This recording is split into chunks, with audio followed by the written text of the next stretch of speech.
Bonjour les amis et bienvenue dans cette nouvelle vidéo. Dans cette vidéo, nous allons parler des piles et nous allons plus particulièrement voir le cas d'une pile statique. Ok, déjà les piles, ce qu'on peut dire des piles, c'est qu'elles sont basées sur le principe, si on peut résumer en LIFO, c'est-à-dire last in first out. Autrement dit, le dernier arrivé, c'est lui le premier à sortir. Et vous allez remarquer que dans ce schéma, dans le schéma que je représente, c'est au sommet qu'on fait sortir parce que le dernier arrivé sera forcément ajouté au sommet et le premier à sortir sera forcément retiré au sommet. Ok, donc dans cette vidéo, nous allons tout d'abord nous allons implémenter les différentes fonctions liées à cette structure de données particulière. Ok, donc les fonctions que nous allons essayer d'implémenter à ce niveau seront notamment la fonction empiler. On sait que nous sommes en train de parler des piles et on peut pas parler des piles sans la fonction empiler. Ensuite, normalement, nous aurons la fonction dépiler normalement et la fonction sommaire, c'est-à-dire celle qui va nous renvoyer à tout temps le sommet de la pile. Ok. Maintenant, la fonction pile est vide. Bon, pile vide pour savoir si la pile est vide. La fonction pile pleine pour savoir si la pile est pleine. Et la fonction pile pleine ici là est spécifique au cas statique. Parce que c'est quand on parle c'est quand on est dans un cas de pile statique que notre structure de données peut se remplir, peut être pleine parce qu'on va définir une taille au préalable. Ok. Ce qu'on va faire là maintenant, c'est d'abord de créer notre structure de données. Et dans un tuto plus haut, je vous ai montré que pour créer une structure de données, on commence par le type n'est pas obligatoire, ça dépend de vous, mais on commence par type def struct et on met le nom de notre structure. Dans notre cas, le nom de notre structure, cela c'est pile. Ok. Ensuite, on met les différents éléments liés à cette structure, notamment dans mon cas, il s'agit de l'entier, il s'agit d'un entier, d'un tableau d'éléments et également d'un sommet, voilà, pour toujours savoir notre sommet de pile. Ok, ok, par la suite, nous allons masquer notre structure de données à travers ce pointeur, grâce à ce pointeur. Donc, c'est quand je mets étoile, pile, cela me permet tout simplement de masquer mon pointeur, ce qui fait que je ne suis pas obligé de mettre pile étoile P par exemple. Ok. Donc pour ceux qui ont vu la notion de pointeur, c'est celle que j'ai publiée avant celle-ci. Vous devrez normalement commencer à déjà avoir certains automatismes dans, par rapport à cette notion. Ok, donc voilà la fonction evit que je suis en train d'implémenter. Tout simplement une fonction qui regarde si le sommet est à -1 parce qu'on initialisera notre sommet à -1. Si ça regarde, est-ce que le sommet est à -1 et si le sommet est à -1, on conclut directement que la pile est vide. D'accord? Et sinon, on conclut que la pile n'est pas vide. Si elle est vide, on renvoie 1 et si elle n'est pas vide, on renvoie 0. Ça, c'est pour nous. Et maintenant, la fonction est pleine. La fonction est pleine, c'est tout simplement l'inverse. Ici, là, on va regarder si on est à la tête de notre tableau. Et si on est à la tête de notre tableau, qu'est-ce qu'on fait? On renvoie 1. Sinon, on renvoie 0. Je crois que ce sont des fonctions assez basiques. Maintenant, on se lance sur la fonction sommet de pile. Qu'est-ce qu'on va faire la fonction sommet de pile? On va d'abord premièrement vérifier si la pile est vide parce que si la pile est vide, étant donné le fait que l'indice sera à -1, ça peut nous générer un bug. Ok, un bug. Ok. Donc si la pile est vide déjà, on enverra une erreur à l'utilisateur pour dire que la pile est vide et une pile vide n'a pas de sommet. Et on va sortir du programme à travers cette petite fonction exit, exit 0, virgule. Ok, ne pas oublier le point virgule. Maintenant, else. Si jamais la fonction n'est pas vide, c'est où le travail commence. OK? Ce qu'on va retourner à ce niveau, ça sera à partir de notre structure et de notre pile qu'on vient de créer, de déclarer, qu'on a déclaré en paramètre de cette fonction. On retourne le tableau et on indique que c'est le sommet qu'on veut. D'accord? OK. Donc, voilà comment on va procéder. OK. Donc, maintenant, on va se lancer dans la rédaction de notre fonction de base, c'est-à-dire la fonction empilée. OK. Et nous créons notre structure de données P. OK. Et nous créons l'entier que nous voulons ajouter à notre tableau. Le tableau qui est un des éléments de notre structure de données. OK. Donc, nous allons d'abord vérifier si la pile est pleine. OK, voilà. Donc, on vérifiera de façon de base si la pile est pleine. Parce qu'une pile qui est pleine ne peut plus recevoir des éléments. OK. Donc, on vérifie si elle est pleine. Et si elle est pleine, qu'est-ce qu'on fait? On retourne une erreur tout simplement. Donc, on affiche à l'utilisateur une erreur. Et l'erreur sera pour lui dire que, en fait, voilà, la pile est pleine. D'accord? Et étant donné le fait que les opérations de l'empilation ou le fait de dépiler se fait toujours en tête. Donc, que ce soit dans la fonction empiler ou que ce soit dans la fonction dépiler, on aura toujours à vérifier si la pile est pleine pour voir si on peut y rajouter des éléments ou, ou enlever des éléments. OK. Donc, voilà. Maintenant, si la pile n'est pas pleine, qu'est-ce qu'on fait? Si la pile n'est pas pleine, ce qu'on va faire tout simplement ici là à travers notre condition, bon, à travers le else, ce qu'on va faire, c'est qu'on va d'abord incrémenter le sommet. Donc, au sommet de cette structure de données, ce que j'essaie d'indiquer là, c'est P, indice, flèche, sommet. Qu'est-ce qu'on va faire? On va y ajouter plus 1. Si le sommet c'était de 0, le sommet passe à 1. Si le sommet c'était 1, le sommet passe à 2. Si le sommet c'était 2, ça passe à 3. Ainsi de suite. OK? Voilà. Donc, c'est ce qu'on appelle une incrémentation, mais je pense que vous connaissez cela. Et maintenant, on va modifier l'élément de notre tableau. On se souvient que le tableau, c'est également un élément de notre structure de données. Sauf qu'un tableau a un indice. Et c'est maintenant ce sommet-là, ce sommet déjà incrémenté, qui représente cet indice. Et à ce sommet, on y attribuera la valeur de x. Vous vous souvenez qu'on a ajouté en paramètre x qui était l'élément à empiler. OK? Donc voilà, ça me signale une erreur. Bon, oui, ok, c'était la flèche. La flèche a été oubliée. D'accord? Ok, donc jusque là, tout va bien à présent. Ok? Et maintenant, nous allons voir une autre fonction cruciale, une autre fonction essentielle lorsqu'on parle des piles en C. Et cette fonction, c'est tout simplement la fonction dépiler. Et pour dépiler, on n'aura pas besoin de paramètres X. On aura juste besoin de notre structure, de notre pile en fait. Et c'est la pile là que je prends en paramètre.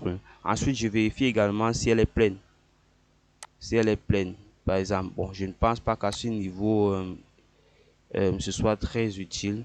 Mais c'est quand même, voilà, c'est une façon de faire. Déjà, je tiens à mentionner qu'il y a plusieurs façons de faire. Il n'y a pas une seule façon de faire en fait. OK? Donc, ça, c'est une méthode, c'est une façon de voir les choses. Maintenant, vous pouvez aussi venir avec votre vision des choses également et ça fonctionne. Le tout, c'est que le principe soit respecté. OK? Donc, qu'est-ce que je fais? Je crée une variable banale comme ça, x. Et à ce x-là, je récupère la valeur de notre sommet. D'accord? Je récupère la valeur de la valeur de notre sommet. Donc, du tableau d'indice d'indice le sommet. OK? Et qu'est-ce que je fais? Je prends maintenant mon sommet et je fais une décrémentation, c'est-à-dire si le sommet était à 5, le sommet passe à 4. C'est ça que je suis en train d'indiquer là, que je veux que tu me prennes le sommet de notre structure de données et que tu le décrémentes de moins 1. OK? Donc voilà, on n'oublie pas le point virgule. OK? Et ensuite, qu'est-ce que je fais? Je demande maintenant qu'il me retourne cette structure de données. Il va me retourner cette structure de données. D'accord. OK. Donc, il n'y a aucun problème à ce niveau.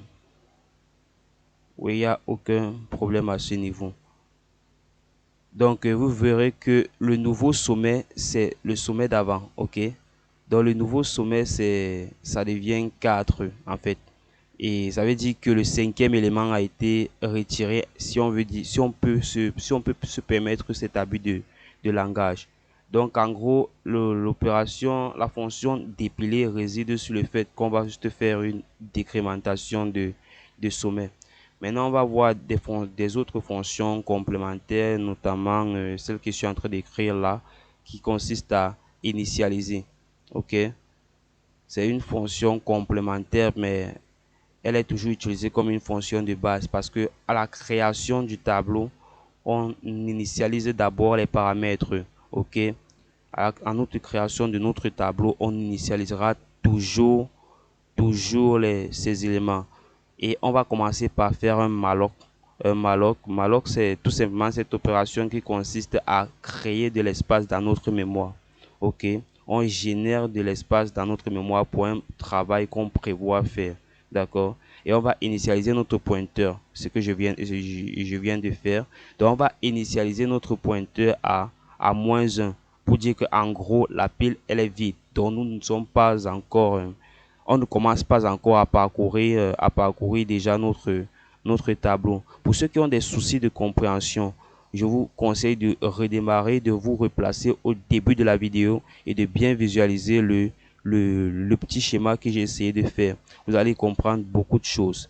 Et maintenant, nous verrons notre dernière fonction. C'est celle qui sert de canal entre l'utilisateur et le programme, ce qui est la fonction afficher. C'est cette fonction-là qui sera juste là pour afficher nos différents résultats. Voilà. Donc, on va afficher. Et la fonction afficher, elle se fait, bon, c'est la façon dont j'ai trouvé pour faire cette fonction. Je récupère d'abord, de base, on récupère toujours notre structure de données. OK. Maintenant, pour moi, j'ai choisi d'associer à cela le sommet de notre pile. D'accord? OK. Donc, qu'est-ce que je fais? Je regarde maintenant si le sommet est égal est différent de -1. OK. Si ce sommet-là est différent de -1, ça veut dire d'office que nous sommes dans une pile qui n'est pas vide. D'accord? Si le sommet est différent de -1, forcément nous sommes dans une pile qui n'est pas vide. Et qu'est-ce qu'on va faire dans ce cas-là? Dans ce cas-là, ce que je demande, c'est tout simplement de m'afficher la valeur de l'élément qui est au sommet. Et après, une fois que ça a fait cela, je demande que ça me décrémente le sommet et que ça relance encore la fonction afficher. D'accord? Et j'utilise le principe de la récursivité que j'ai déjà eu à expliquer dans une vidéo antérieure. OK. Donc, vous allez tester et vous verrez que tout fonctionne parfaitement. OK. On se lance maintenant dans notre main pour essayer d'utiliser nos fonctions pour essayer de réellement utiliser nos fonctions. Voilà. OK. Donc, on a créé notre structure de données pile et on l'a initialisée. Vous voyez l'importance de la fonction initialiser. Maintenant, je vais essayer de faire un ensemble d'opérations pour empiler des éléments dans cette structure de données là. OK, vous voyez, je dis que je vais empiler dans la structure P. Tu m'empiles 4, ensuite 7, ensuite 44, ensuite 74. Voilà. Et je demande qu'il m'affiche cela et j'indique également le sommet de notre pile. Voilà comment on utilise ces fonctions. OK. Bon, ça prend son temps. Et voilà, vous voyez que c'est vraiment nickel. Il n'y a aucun souci à ce niveau. D'accord? OK.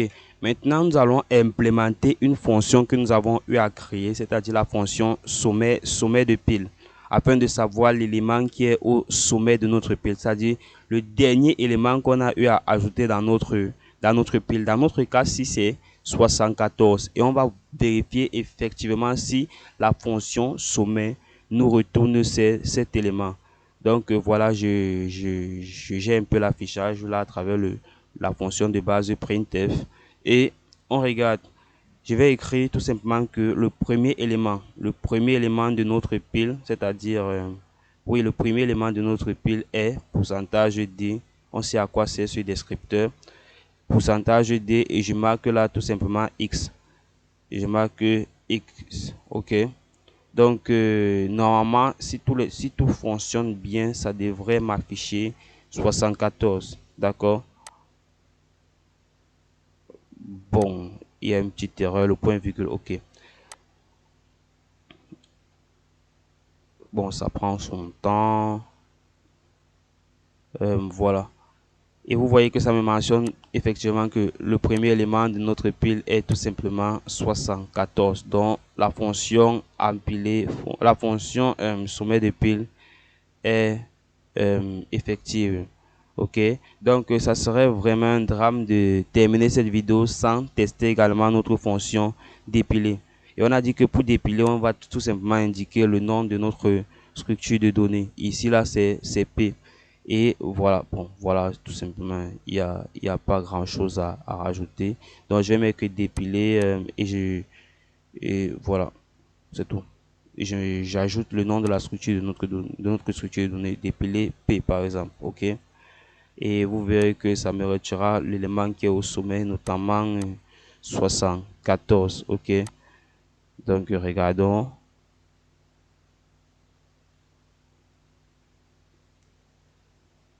Ok, donc vous voyez, ça m'a retiré le dernier élément que j'ai eu à rajouter, c'est-à-dire 74. Donc ça respecte parfaitement le principe le principe des piles en fait. Ok, maintenant si je demande que ça m'affiche le nouveau sommet, regardez ce qui va se passer.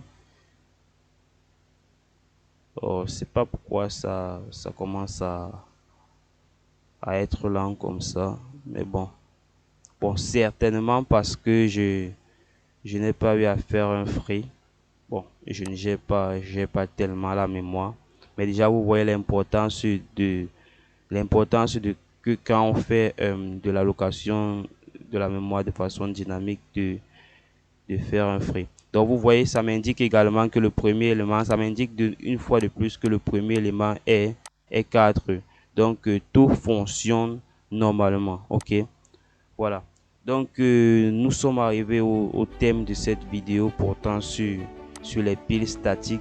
J'espère que cette vidéo vous a plu. Et si c'est le cas, n'hésite pas à lâcher un gros pouce bleu pour dire que tu as aimé la vidéo. Et si jamais il y a eu des zones d'ombre et des parties où tu n'as pas bien compris, n'hésite pas à mentionner cela en commentaire. Je me battrai pour répondre. Et voilà, n'hésite pas à liker, à t'abonner, à activer la cloche de notification pour ne rien manquer des prochaines vidéos. Je vous dis à très bientôt.